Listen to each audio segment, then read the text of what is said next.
Did you know that one of television's most rugged bearded millionaires, known for turning duck calls into an empire, passed away at age 79, leaving behind not just a family legacy, but a fortune, a mansion full of secrets, and a life few truly knew? Today, you're about to step into the real world of Duck Dynasty, where the story of Phil Robertson and the dynasty he built alongside his son Willie reveals far more than what aired on screen. Like this video if you love celebrity lifestyle deep dives. Born Phil Alexander Robertson in Vivian, Louisiana, he wasn't always surrounded by cameras. He grew up in a humble household where hunting wasn't a hobby, it was survival. And Willie Jess Robertson, his business-savvy son, inherited both the grit and the vision. Phil invented the Duck Commander duck call, but it was Willie who turned that call into a chorus of millions through TV, merchandise, and branding. Together, their names became synonymous with camo-clad luxury and unapologetic faith.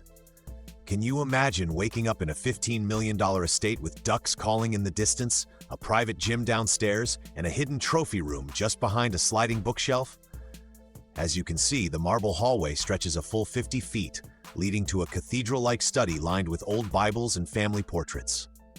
The master bedroom, designed like a forest retreat, with wood-paneled walls and a stone fireplace flickering below taxidermy mounts.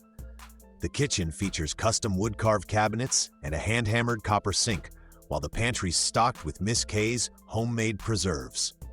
Outside, you'd find a camouflage Range Rover, a tricked-out Ford F-250, and a vintage Chevy truck, all proudly blanketed in Louisiana dust, parked beside a four-wheeler trail that cuts through their man-made lake and wild game preserve. Tell us in the comments which room speaks to you most.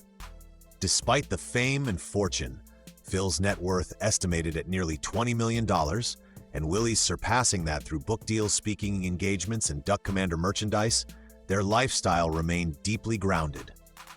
Sunrise devotionals, midday woodworking, and family dinners where grace was said loud and proud. But not everything was as serene as the bayou. Phil's final years were marked by a silent battle with Alzheimer's, and on May 25, 2025, the world lost a man whose voice had once echoed across America, not just through duck calls, but through sermons of redemption. He was married to Miss K for over 50 years, standing strong through infidelity, scandal, and even the revelation of a daughter he had fathered decades earlier.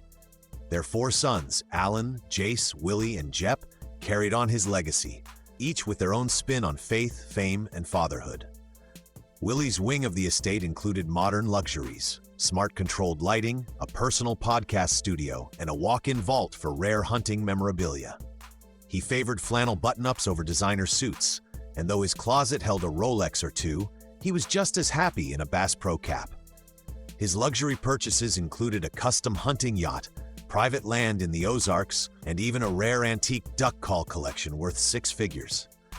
Yet both men remained deeply tied to their roots, hosting baptisms in a hand-dug pool behind the house and leading community prayer events by firelight. Phil enjoyed quiet evenings listening to gospel vinyl, carving wooden decoys by hand, and sipping sweet tea on the wraparound porch.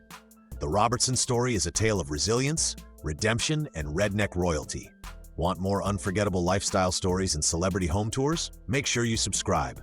Phil Robertson didn't just live the American dream. He carved it, hunted it, and wrapped it in camo,